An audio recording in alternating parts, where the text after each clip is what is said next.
Are you ready? My name is Vanda. Taking time to understand who you are is vitally important. We know that. In understanding who you are comes from experiencing who you are being as you grow and evolve and you experience these different circumstances in your life, right? So isn't it amazing how we tend to be harsher on ourselves and judge ourselves implicitly well when we are just not happy with ourselves or our circumstances, right? And I want to call that you being the observer of who you are being. Yeah. So I want to raise your awareness to you can't observe and be at the same time. It's just like you can't be happy and sad at the same time, just like as much as you can't be rich and poor at the same time. And I've used these examples along the way in the conversations with My Name is Vanda and the series we are sharing with you. And most of this work is inner wisdom, right? So it's you knowing where your truth lies and what that pulse of truth actually means to you. Today, what I want to take you is I want to take you on this journey in the setting where you have the wind, the trees, this environment of you being you, with no one around you and with no one really pulling at you. So what makes you be the observer is when you start separating yourself from yourself, right? If you go think about the things that you observe is things either that you don't trust or things you don't like or things that you're feeling pulled, that you're either missing out from or that there is something that's not in alignment with you or it's just showing up as inner feelings or thought forms that kind of drag you out or pull you inward, right? So the example of you being the observer kind of brings it home when you're observing things, okay, about yourself. And then all of a sudden it creates this inner conflict. That's why self-judgment on you and especially others is counteractive. Why? Because you are being the observer and the judger of things that just are. And that creates inner conflict. And when this inner conflict starts pulsating, right, then you are fighting versus loving. And the love you need for yourself and for others doesn't come from judgment or self-judgment. It comes from you allowing this love just to be. And that takes time for us to come into recognition and allowing others to be who they want to be. Because with time, we come to understand you cannot control anybody else. And the only thing that you can control is you. And that is a work in itself, because how many times have you been able to control your thoughts, your feelings, your anger, your anxiety, your frustrations? When you're frustrated, you're frustrated. When you're angry, And it gets louder and louder and louder, right? How many times have you been able to what I call the poise in you, where you are holding the light, okay, where no one else's disturbances or observances of what you're seeing within them is able to influence you? It takes experience, it takes time, and you've got to go learn that. And it's only by you knowing who you are and rolling up your sleeves and doing this inner work and acknowledging that as long as you're observing outwards or as long as you're observing inwards, okay, and looking at you with judgmental eyes of self-judgment, that conflict is going to intensify. And it's also that conflict that creates disharmony, okay, and distortion within the mind and the chemical reaction of the brain. It just releases, because once you're in conflict, it also creates this pineal disturbance in your chemical reactors, okay, because at the end of the day, we are pure intelligence and we are reactors to the chemical charge of how we are feeling. Our cells are emotional. They are all water. So the quality of your cells matter, and that says everything by the quality of your thoughts, the quality of your feelings. It says everything about who you are, where you've been, where you're going, how you can understand who you are. And it's words that go, well, I don't really understand that. Well, you get to understand that less the more you jump in and do some inner journey and inner work. The problem, and I wouldn't say the problem, but you've got to be truly adept to the inner wisdom and have discernment when you go on these shadow journeys and this journey of looking at yourself, because all you're going to do is you're going to go, well, I don't like that. And if there's just one aspect of you that doesn't like that, it creates a symbiotic fluid energy within you that you're now saying, I don't like that. I don't want that. I'm not happy. Those are 3 very loud vibrational frequencies that you are emitting out into the world. You, me, the planet, the people all around us, we can pray all day long. We can sit in circles and hold our hands super tight to pray that the sun never comes up. It's not going to happen. Those are laws that you cannot override. So we have to be now awoken to spiritual realities and the dance of the cosmic sun and the sound of this evolution of what science is all about. And spirituality has its fingers in it in every realm of existence. You are the creator of your life, not the observer of your life. When you start observing others and observing yourself in a tone that weakens you, then you are weakened. You can't be saying, well, I'm observing this, I don't like this, I don't want this, and what about this, and I don't trust this, and I don't, All you need to go add is I am now, and it's a catastrophe because you are now the victim of the circumstances that you've created, and you're observing it, and you're just creating a hodgepodge effect in a soup that you don't want to eat. And then you don't want to take responsibility. And then you don't want to take the space between what you've wanted and what you have now in recognition that what you've wanted back then is not what you want now. That's called allowing yourself to just be and recognizing that in observing that you've grown, you've experienced, you've tasted something, you've sensed it, you've felt it, and the rich diversity of those circumstances brought you into an awareness and an opportunity to choose or re-choose so that you're able to strengthen what I call your rays of light. And in that space, observance, you want to reconnect to yourself. So connection to your higher self, okay, is that ray of light that exists, but it's a subtle recognition because it's not something that it's shouting at you to get back into line.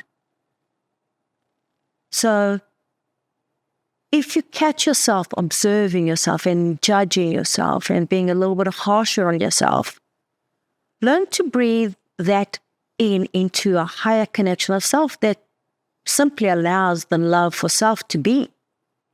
And it's subtle, it's soft, it's non-judgmental, it has no expectations, no holds, it just feels right, just feels good. And then you knowing and trusting that it does, takes you to the next step. And that next step doesn't come from observance, it comes from knowing. And that there is you tapping into your heart pulse. And that there taps into the pulse that opens up those doorways maybe that you've been hurt or being vulnerable to being hurt again. And it does take courage to reopen up those doorways, but you'll want to. Because the longer you're an observer, you can't be observing what you're present to. You can only observe what's behind you, that road behind me right now, which is behind you too, or what's in the future. That means that you're missing the boat from being present. And in that space there, you give up your personal power. You give up then your poise. You give up your inner connection to your higher self that knows everything. So being the observer of your life takes you having experience, takes you knowing, takes you understanding, takes self-recognition, self-knowing, self-love, and empathy for your time that you've had and the time that you've got. Knowing this is powerful. We find people that are hungry for more of the awakening energy. The awakening energy is every day. It's always been. You can't wake up something before it's time. It's when you're ready. And that readiness doesn't plan for you to be ready. It's when you're ready or you're not. And that's an everyday thing. Every time you wake up in the morning, you better be ready because there's a new day. Can't be observing your day and experiencing your day. You have to choose. So when you catch yourself observing yourself, if you're going to observe, at least be kind to you. Observe yourself in the greatest manner. Observe yourself with love, with integrity, with authenticity. Observe yourself with the way that you see yourself, the way your soul would see you. If you're going to be the observer, then be the observer with responsibility in seeing things for the higher good of humanity. Don't be the judge and bring things down where it's not for you to do. But if you catch yourself doing that, breathe it in. Do your best to let it go. And find yourself into a breath of alignment to do it quicker, to do it more efficient, so that you are happier in the choices you're making. And every day you are getting stronger into this connection, which I call your inner connection to self, that loves you no matter what.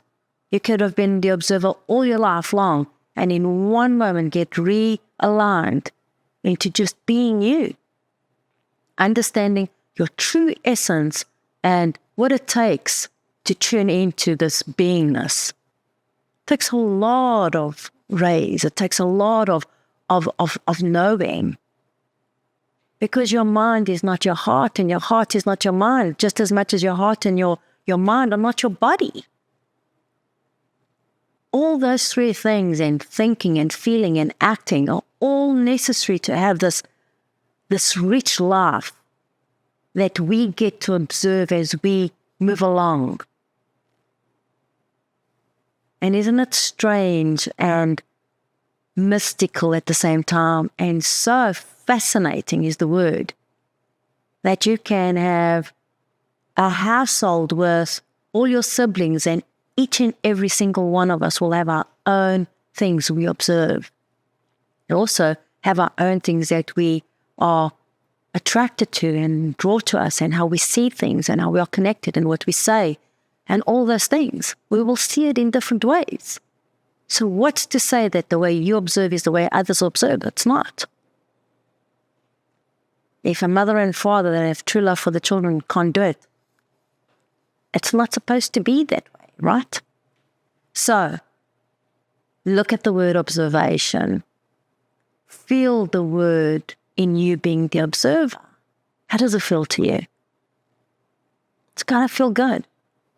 Because if you're observing something and it doesn't feel good, you are already overstaying your welcome. That means that you're already now looking at something that you're attracting and you're drawing in, and then you're going to be speaking about it, and you're going to be thinking about it, then you're going to be drawing it in, and then you're going to be wondering, what is that they're doing? What is it going to do? How can that impact you? And you're going to create this hodgepodge of a horrible soup that you won't even want to enjoy. No, that's the wrong words. You won't want it and you won't even enjoy it.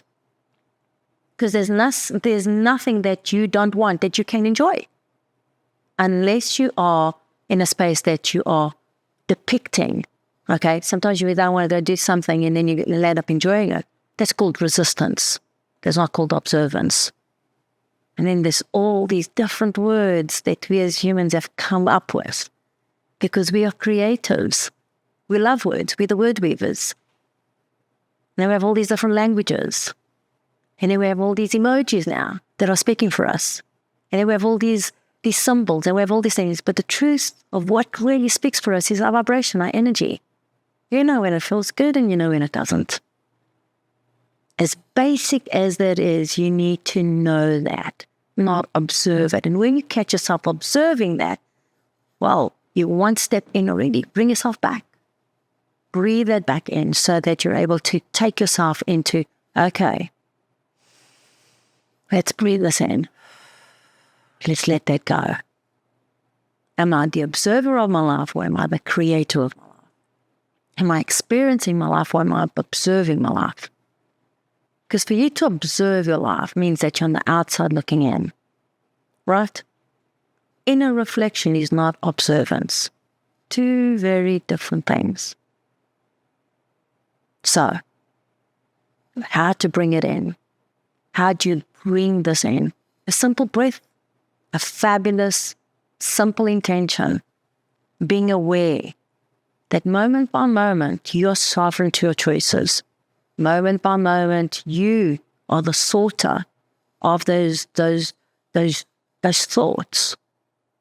that are self-judging, that are self-persevering, that are mistrusting, that are fearful, that are unworthy, and all of these things are hodgepodgey. These are things that you might have felt in the past. That doesn't mean that you are now. But you're allowing, by being an observant of that and overstaying in that observance, you're bringing that in. Because you cannot take away the fact that you're now causing this attention to ping, okay, your frequency and energy with these laws. You're corresponding with something of the past and you're bringing it into the future because you're not present. Especially when you're by yourself and you're having all these thoughts and you have all these conversations. What are they going to do? What are they going to do? What are they doing now? I don't trust them. You're by yourself. Your thoughts are not helping you. And what you're observing is not supporting you. So how do you change that? You know that you're the creator of your life and that each thought has its magic. Just wants to become an action. So sort them out. Not now. Say yes to those thoughts that make you feel good. And when does it? Not now. Not now. Because disallowing them, rejecting them, or doing that, that's sometimes too loud. And so we draw that more in versus knowing how it feels to feel good. All right? So with that, nothing like a powerful breath, nothing like staying connected and aligned, and more powerfully, nothing like knowing that you're a gift to you and your own life. Okay? My name is Vanda.